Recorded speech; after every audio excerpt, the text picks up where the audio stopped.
mechanized. They pick with the machine, dry the same day. That's different. We cannot do that. So the decision was what to do. The two things I want to give to my kids, one was wings, the other thing was roots. I was living in Chicago. I said, well, that would be a great opportunity. It's 5 generations. So we picked the farm and decided to change. Another story, similar story, was when I moved to the States, my idea was to be there only for 6 months. I was able to get the Italian passport, and my two boys, Philippe and Daniel, were 3 and 4. Because I got the Italian passport, they became EEC members. So instead of just having a Brazilian passport, at that time was very difficult. Then I was in Frankfurt in 1991 in March. There was a guy from Hong Kong said, I don't know what's going to happen to Hong Kong in 97 when China takes over. Every time my wife gets pregnant, I go to the US. So my kids will have an option. I got back to Brazil, my wife says, I'm pregnant. I said, oh, let's go to the US. So our third kid will have 3 passports. If we don't give money, at least we give, some flexibility. So I called this friend from the Chicago area. He ended up being, after all, the guy that brought George Foreman Grill to the market. But he helped me set up in the States for my import business. It was nothing related to coffee. Coffee was with my in-laws. I would just come here for vacation. I would never, But in 2000, when my father-in-law passed away, the farm, nobody wanted the farm because coffee prices. I had 50 families living here, 140-something employees. It's just problem. More coffee, more problem. The more coffee you had, the more. It was like the Jay-Z song. Yeah, it was. So, and my wife said, I only stay with the farm if this becomes organic.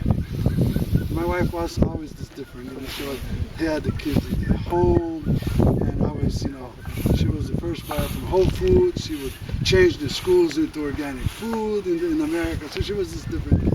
So I said, all right, sure. And that's when I started to get in contact with coffee. Since 2001, I started to go to the Specialty Coffee Association shows, and I started to learn more. And I would show my organic. It took me 3 years to become organic. I would show my organic coffee. People would say, what about quality? Organic is fine, what about quality? I always try to show my organic coffee, what about quality? And nobody would pay more for organic. Nobody would care to pay more. And still today, the people that want organic want to pay just a little, just to, in the back end, they will make the money over there. But the producer, they don't know how much it costs to become organic. But anyway, I had continued that, but then I realized that quality would be the solution.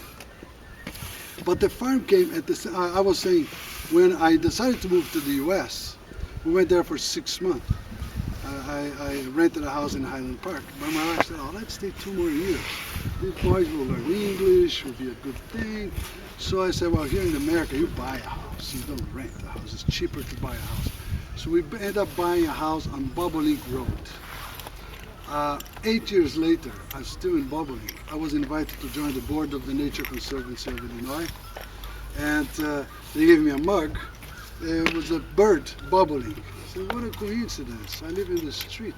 I didn't know that was a bird. But why the Bobolink? Because we want people to think beyond our borders. Because the Bobolink flies to Brazil and back every year. If here in Midwest it's only soybean and corn, and if in Brazil it's only sugarcane, it's not going to be more bobolinks or worms or water or anything. So that's when the farm came to us and said, well, let's make it a bobolink friendly farm. It's a metaphor. He's not a coffee guy, he's actually a rice guy. He likes prairies. He goes more. Right now, everybody that sees bobolinks in Brazil, they send me pictures or they tell me what they saw. They saw in Pantanal, between São Paulo and Rio, and mostly in the south of Brazil. You see it a lot in Wisconsin. You see a lot of bobolinks and all that part of the states. So we decided to make a bobolink-friendly farm. So we started to. I was not a farmer. I'm a beach guy. I like sailing. I like it to be on the beach. But then, as I started to be here, I started to learn more about soil and about trees and about wildlife. I started to like more. Started to learn more. Started to talk with the neighbors. Started to visit all the farms. Everybody bankrupt. Everybody wanted to get out of coffee. And then I noticed there are only 2 types of farms: family farm or factory farm. So the family farm, you don't have employees, you can do anything. The factory farm, you have big monies, you get banks, you got big funds, they get the money, big coffee plantation, harvest that in once, dry the same day, has the whatever you have in the warehouse is a collateral to more money. So that's a different business. In Brazil is the best in agro business in many fields. We have the weather, the soil, and everything, and the technology. But we could not fight with those guys. I mean, you're gonna guys see go around here, see a lot of pigs, serious farms. Those guys are much more prepared for that. So we had to do something different. And that's when I started to study a little bit more wine house and say, why don't we do the same? So, normally we don't have reception. It must be an important call. Daniel here.